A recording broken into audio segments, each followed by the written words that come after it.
Today with me, Abi Agina. Let's move on to some more stories now. Well, still staying with the matter of wildlife and conservation, well, increased levels of poaching are threatening one of Kenya's largest income earners, tourism. Well, this is the state of affairs. Well, the African Elephant Coalition, a consortium of 29 member countries, is working round the clock to rid Kenya's elephant population of threat from ivory trade poachers.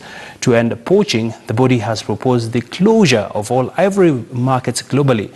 This is the latest move to clamp down on rising cases of poaching.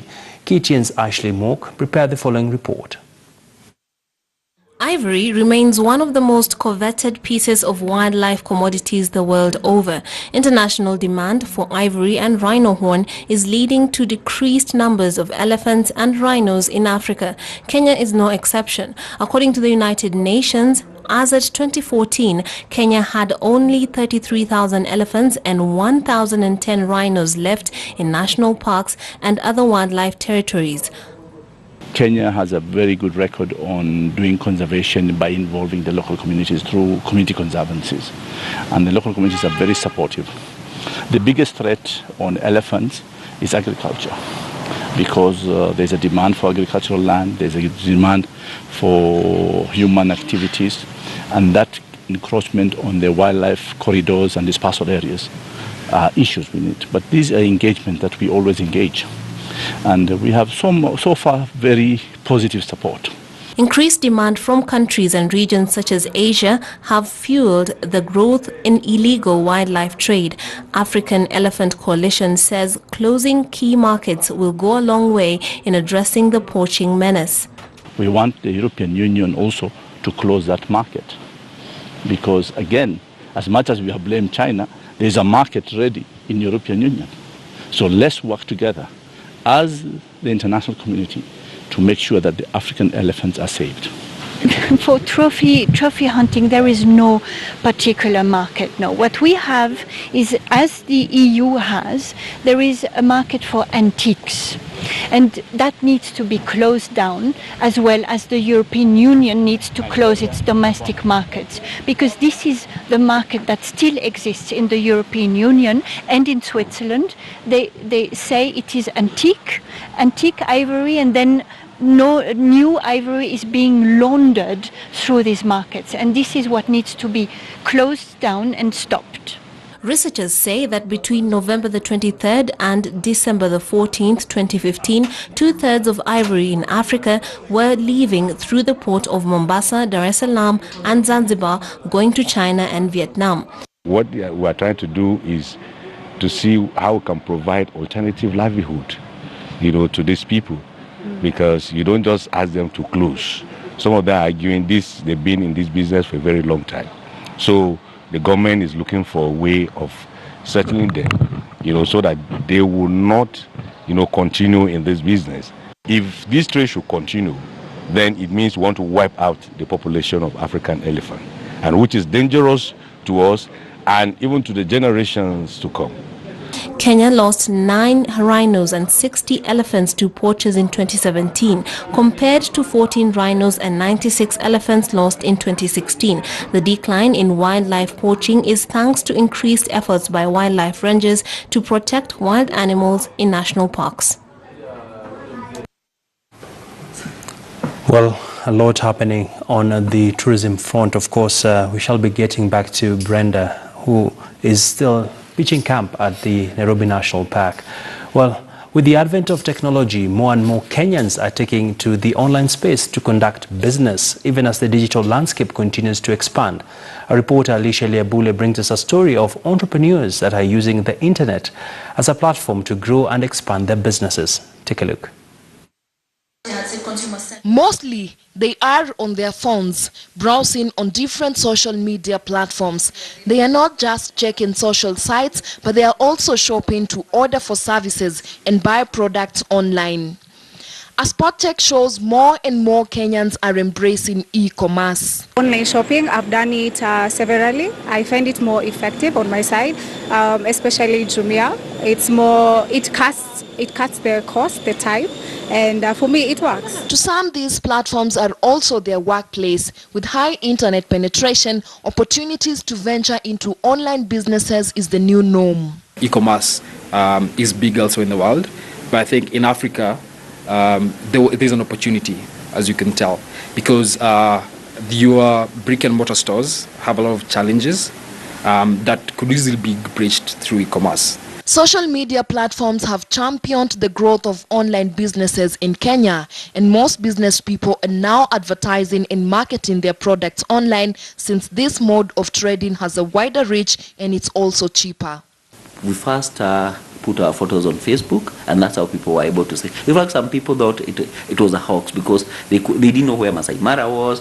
When we tell them, the first package that we did was Masai Mara 7,500, and people were asking, Masai Mara? Because before we came into the picture, Masai Mara was very expensive. It was like 50,000. When we were telling people we are charging 7,500, people thought it cannot be genuine. But those people who went the first time and posted their photos said, yes, we went and these are the photos, and we paid 7,500. Now people started now coming to inquire. According to United Nations Conference on Trade and Development Business Consumer E-commerce Index, Kenya was ranked 7th position among African countries and 85th globally in e-commerce uptakes.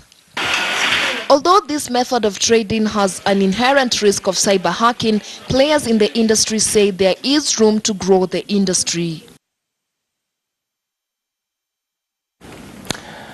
Well, with that report, it lays the foundation for our discussion this afternoon on electronic commerce. And I'm joined by two gentlemen. Thank you so much for making time for us. Thank you. And let me just begin with Paul Ochieng, who is a lecturer at Strathmore, as well as an enthusiast when it comes to e-commerce. And we also have Victor Botto, sorry yes. about that. And gentlemen, watching this report, it clearly tells you there's a buzz when it comes to e-commerce. And from your observations, from your assessment, where are we as a country? I'll just pick it up from what we've just seen there, that Kenya ranks 7th in e-commerce penetration in the continent and 85th in the world. I think we are underperforming slightly, because if this is the country that gave the world M-Pesa, which is, an online form of payment, I think we should be somewhere at the top. And we can learn from other African countries which have gone far ahead, like Nigeria. One thing that Nigeria has solved, and I think they have more people than us, if we are to solve it, our penetration... 80 million plus. Yes. Exactly. Yeah. Now, what did they do? They improved the postal address system, such that if you send a good from Lagos to Abuja, to some estate, some flat in an estate, it will arrive there. Think of Kenya. How is our address system? Right now, if I'm to give you a good to take it to Umoja or Kayole, you will not get to that place as soon as required. Yeah. So if we can improve on that, I think our ranking can improve. Our internet penetration is very good, though it can go higher than that, because I think there's a lot of potential in Kenya, because the literacy levels are higher than in many countries in Africa, and also there's that willingness. However, some things need to be adjusted, which I think we'll be talking about later in this show. Definitely. Victor, over to you. Thank you so much. My name is Victor, Chief Executive Officer for Bovik Enterprises. So just to pick it up from the clip we've seen, e-commerce is growing, and it's growing at a rapid pace. I think maybe platforms like OLX, which actually came probably about a decade almost ago, and there are platforms like Jumia, which are coming up. And the main thing is that from the client's end, what they're struggling with is trust. How do I trust that when I order a TV, an LG 40-inch, it will be delivered to me? And if I order and there is a problem, what is the return policy around it? Yeah. And also on the e-commerce vendor side, what they look at is logistics is a nightmare. Yeah, as you just said, how do I take to a TV to Umoja or an iPhone X to Umoja? Do I trust the guy? Will he actually pay for this item, or will I be accosted, or my rider will he be accosted? But we've seen tremendous growth. That's why you're even seeing new platforms like MySoko by Safaricom, because they're seeing the growth in this area, yeah? And I totally want to agree with you, because there are teething problems as we speak, but the opportunities are immense, as you rightly put it out. But looking at some of the risks around e-commerce, of course, gentlemen, is the fact that cybersecurity, people paying with their credit cards, online banking, all this feed into this bigger system that we call e-commerce. You've raised a very important issue there, and I think it's about time Kenya came up with a policy on e-commerce. At the moment, we don't have a solid policy on e-commerce that can guarantee trust. Because once there's a policy, then people can trust the system, because as my colleague here was saying, how will I have recourse if this fellow brings for me a 35-inch TV and I ordered for a 40-inch TV? How safe am I? Because this person who's coming in on a boda or on a tuk-tuk or even a van to deliver my TV, how sure am I that this fellow, if he comes and robs me 2 nights later, I can track him down and say, this is the fellow who came to my house and I think he's the one who brought in these tags here.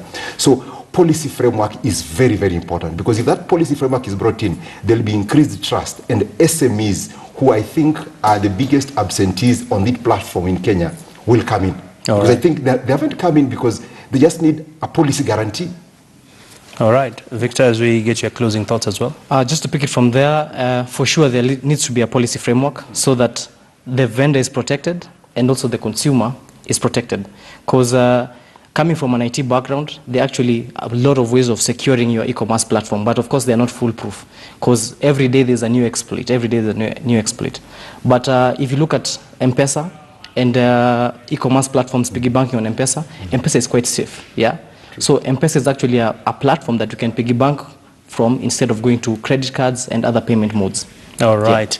And you have the final say. Of course, Strathmore is also organizing a conference. Could you just briefly tell us about this as we wrap up? Okay. Because of the great potential that is there in e-commerce, we are organizing an e-commerce Kenya conference on the 5th and 6th of March. And what's the main aim of it? The main aim of it is to bring in together players, the major players and SMEs, to develop capacity and also to look at the challenges and discuss ways to mitigate them. So it will not be a forum where we will be complaining, but we will be together, public and private sector, to discuss our challenges, bring them out to the fore, have an interaction that helps us come up with custom-made solutions. The same way M-Pesa was custom-made here, and now it's a global product. It's a revolution. It's a revolution, actually.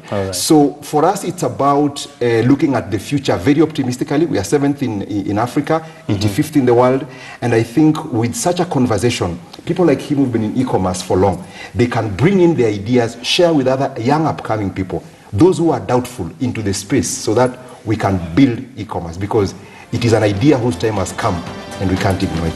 Thank you so much.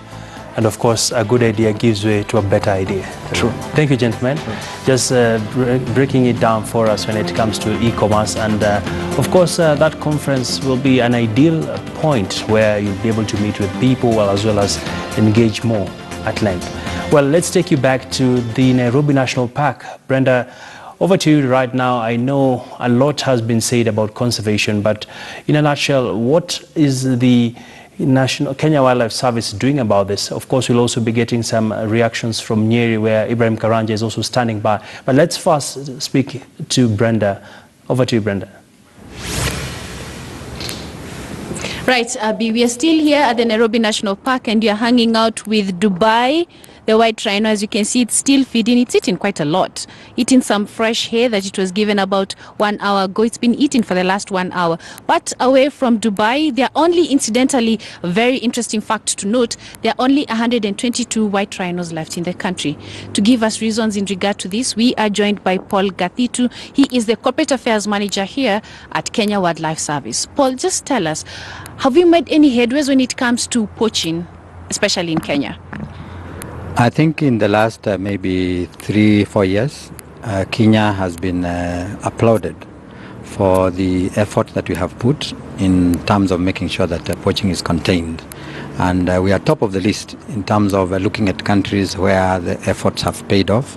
It's a combination of making sure that law is put in place, a very punitive and deterrent law, 2013 Wildlife Conservation and Management Act.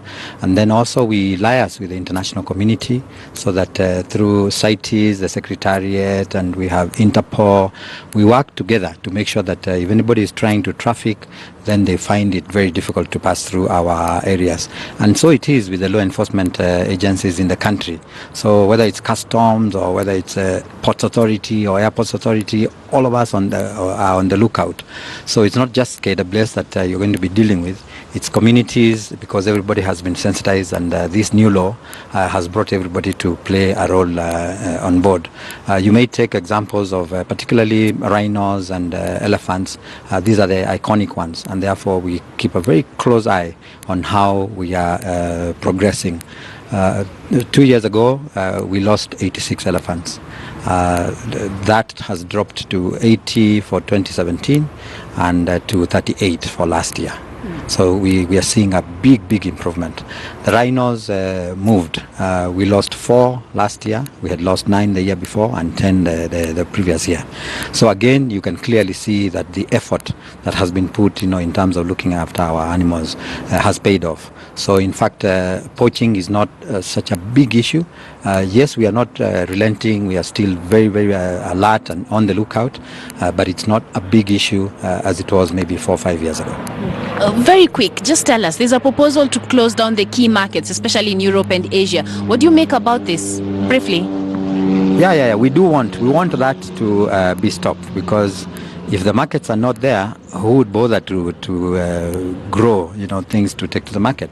So we know that it will play a very big role if Europe closed, if the remaining countries in Asia closed. So we are looking forward, and we've urged, in fact, as we prepare to go to CITES, we are urging all countries to stop even the internal ivory market trades.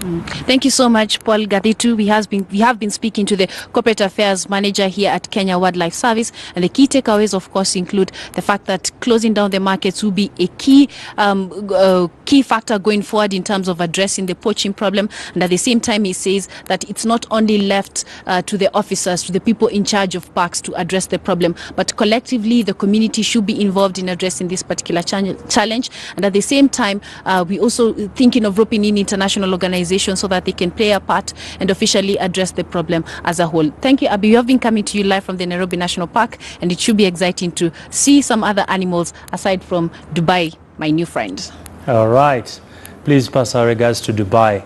And of course, it's a story for another day to talk about when it comes to matters to do with why it's called the white rhino. Well, let's take you now to Nyeri, where my colleague Ibrahim Karanja is also standing by. And very good afternoon, Ibrahim. Quite some interesting discussions there on wildlife conservation. I don't know, what are the hoteliers in Nyeri saying about, of course, when we see wildlife concerns being raised, it also has an impact on the number of tourists who come.